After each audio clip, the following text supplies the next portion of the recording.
Hello, everyone. This is Jeff Halper from ICAHD, the Israeli Committee Against House Demolition, on my monthly update of what's happening in Palestine, Israel, and the region. This is now month December 2024. For those of you, and I guess there's a fairly growing number that do follow my updates, sometimes there's overlaps. Because events, don't finish in a month and there is an overlap. But today I kind of want to go back and actually repeat a couple of the things I've said. Because I think we're facing a really dramatic moment in the struggle for Palestine. And I really want to make it much more clear and forceful and focused. This moment I see is coming with some ideas of what we might do about it. And what I'm talking about is Trump being inaugurated on January 20th and immediately going back as a first priority almost of his administration to the Abraham Accords, the normalization process between Israel and the wider Arab world. This is coming down the pipeline. As a matter of fact, it's all in place, and he's actually already working on it. He has this guy, Huckabee, a Christian evangelical Zionist who's the new ambassador to Israel, who, as you know, claims there are no Palestinians, there is no occupation. He has a special envoy to the Abraham Accords process, and he has a new envoy to the hostage deal. So this is really a priority, I think, for Trump. It could be an early victory, an achievement for his administration. And he almost got there in the first administration. Remember the Abraham Accords, where there was a significant amount of normalization. The settlements were basically declared legal. The Golan Heights was the annexation of the Golan Heights to Israel was recognized by the United States.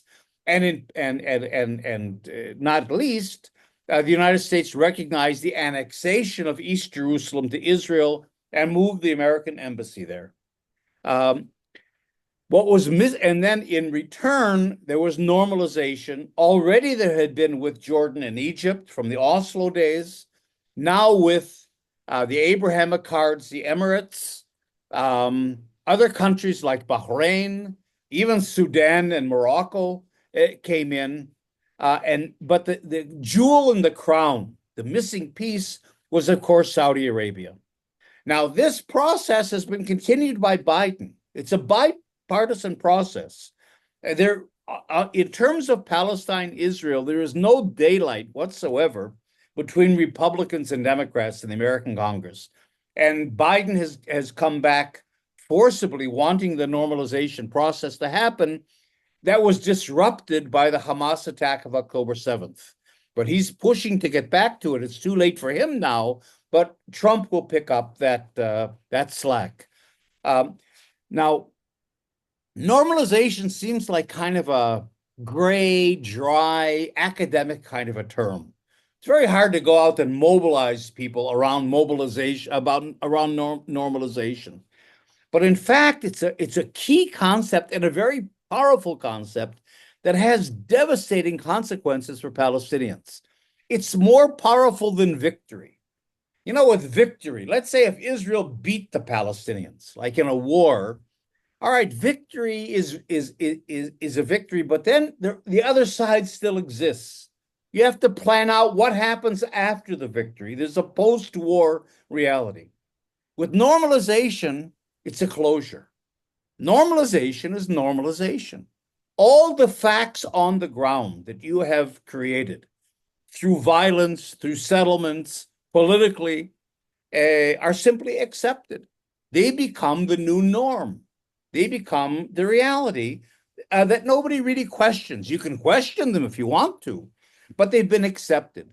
It's been accepted by the American administration, whatever this new norm is. It's accepted by the Arab world. It's accepted by the international community.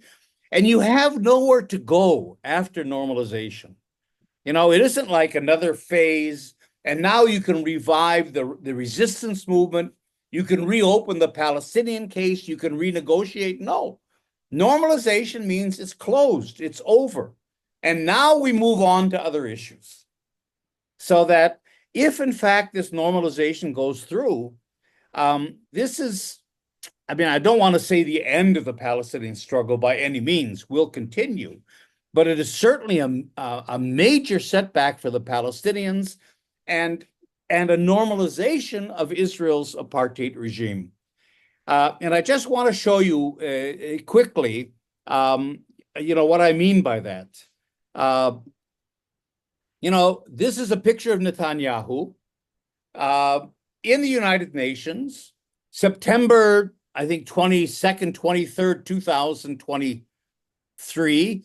In other words, 2 weeks before October 7th. And he, from the podium of the General Assembly, was already showing this map of the new Middle East, that we, Israel, are on the cusp of signing a normalization agreement with Saudi Arabia. And this is all, again, under the Biden administration. And here's the new Middle East. And you can see from the map that Netanyahu is showing from the most public podium in the world, the greater Israel that goes from the river to the sea, a greater Israel, in this green map of the Arab states that will normalize with Israel. So, this is a program. It isn't an aspiration. And it was almost done until October 7th. But now we're going back to it. And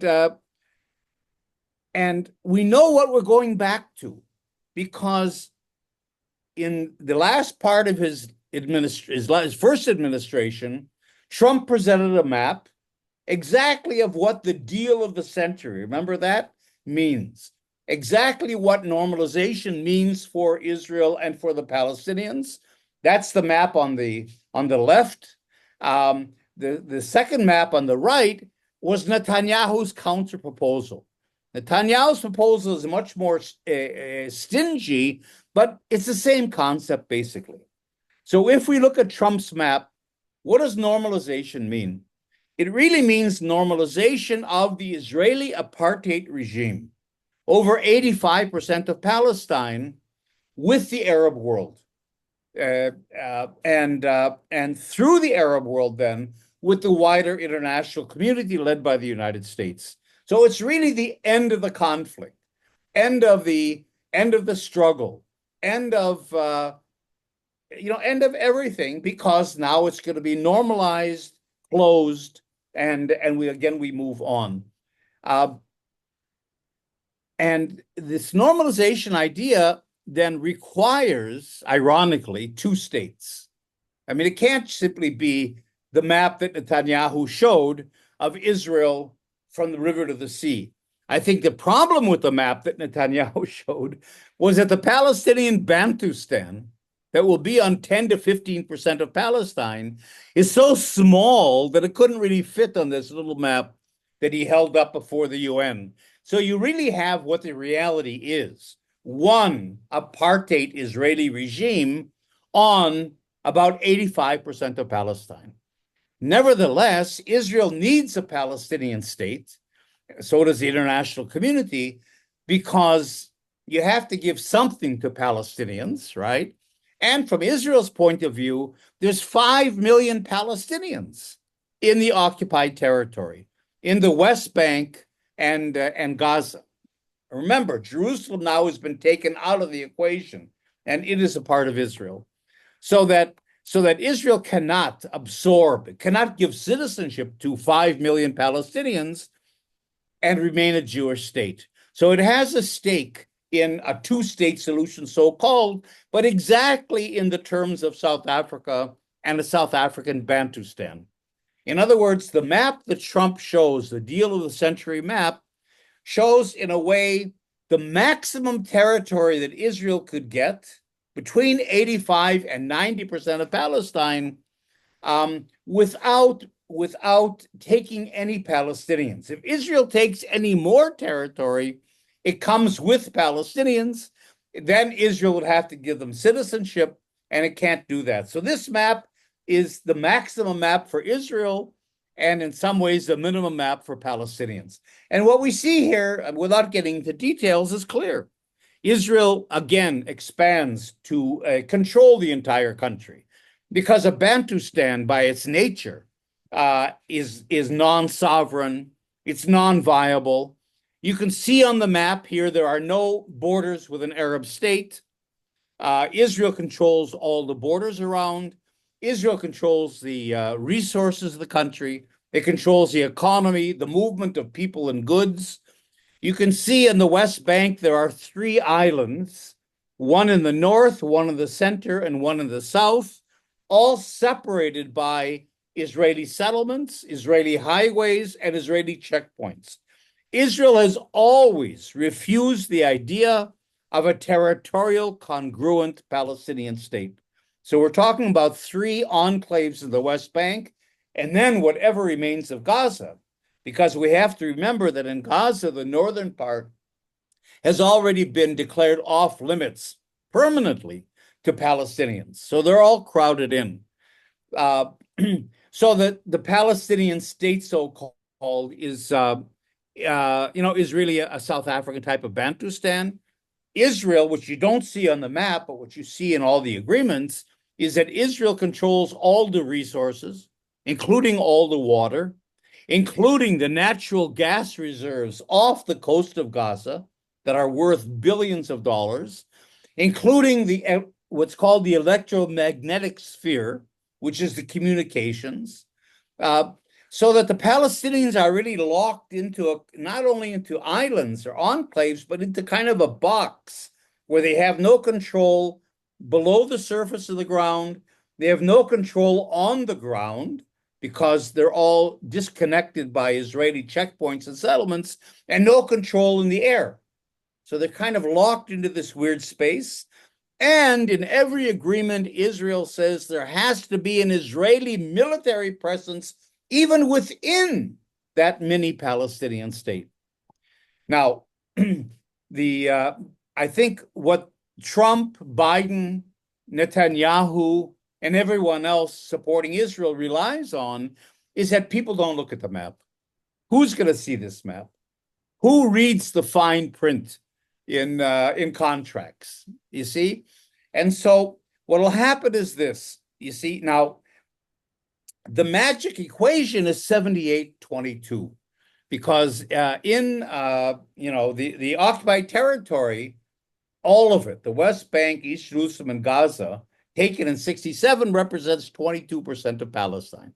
So the idea has always been, okay, the two-state solution means Israel on 78%, Palestinians on 22%.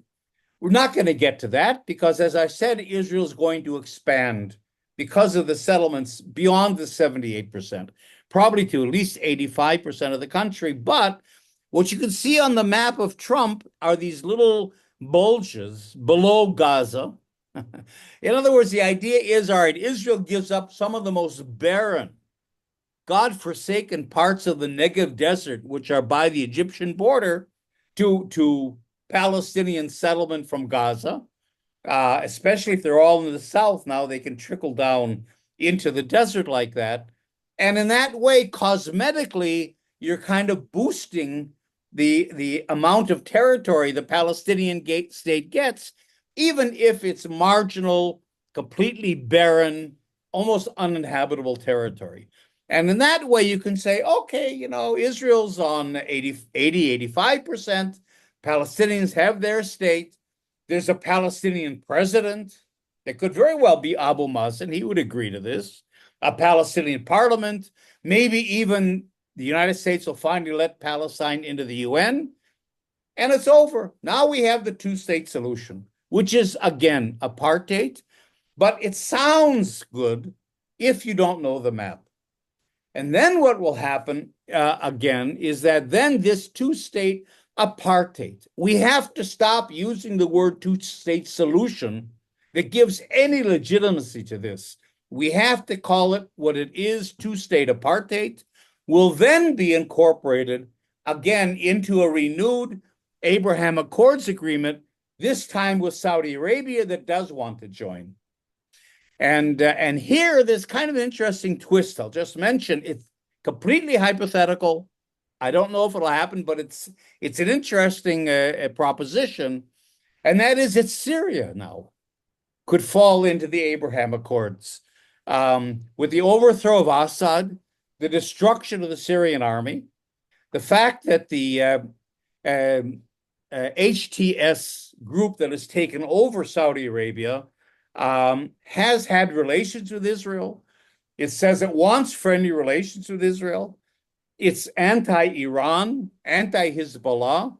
And now Saudi Arabia has a much, much stronger influence in Syria.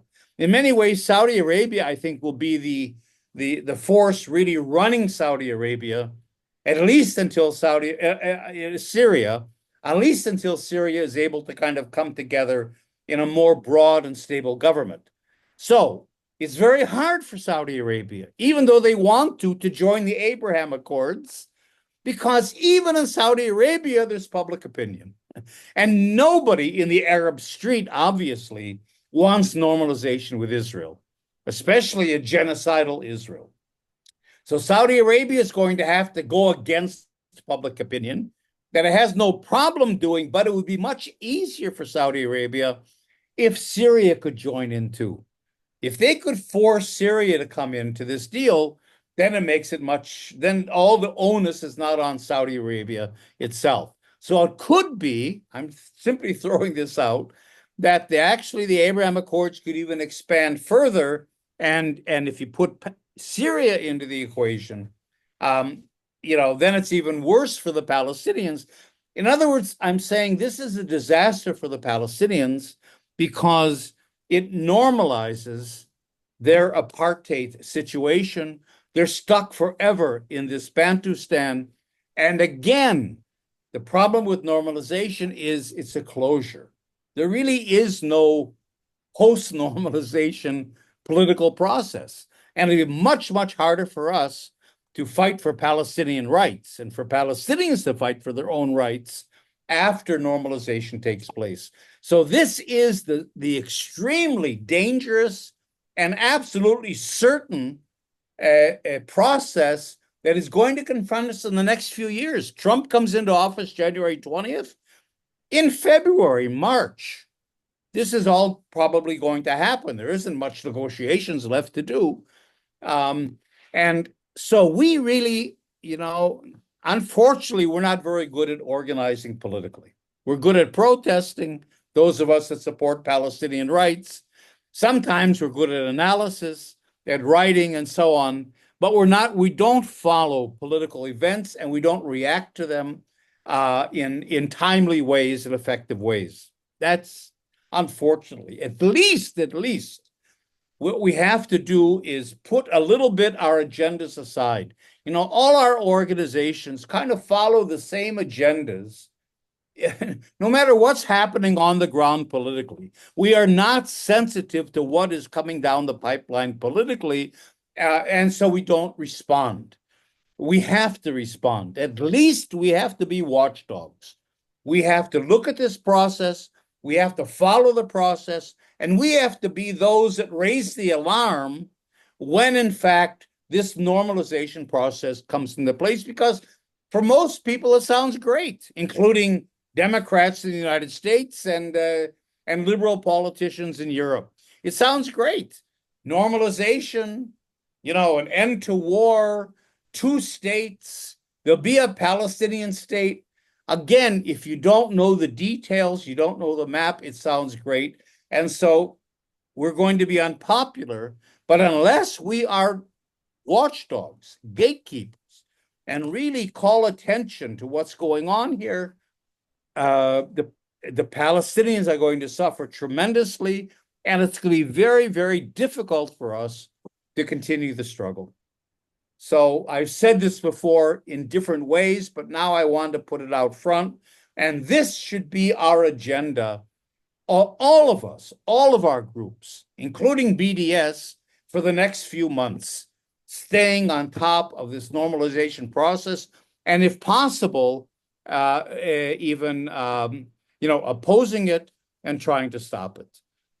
I have written about a campaign that I like to launch, a campaign against two-state apartheid.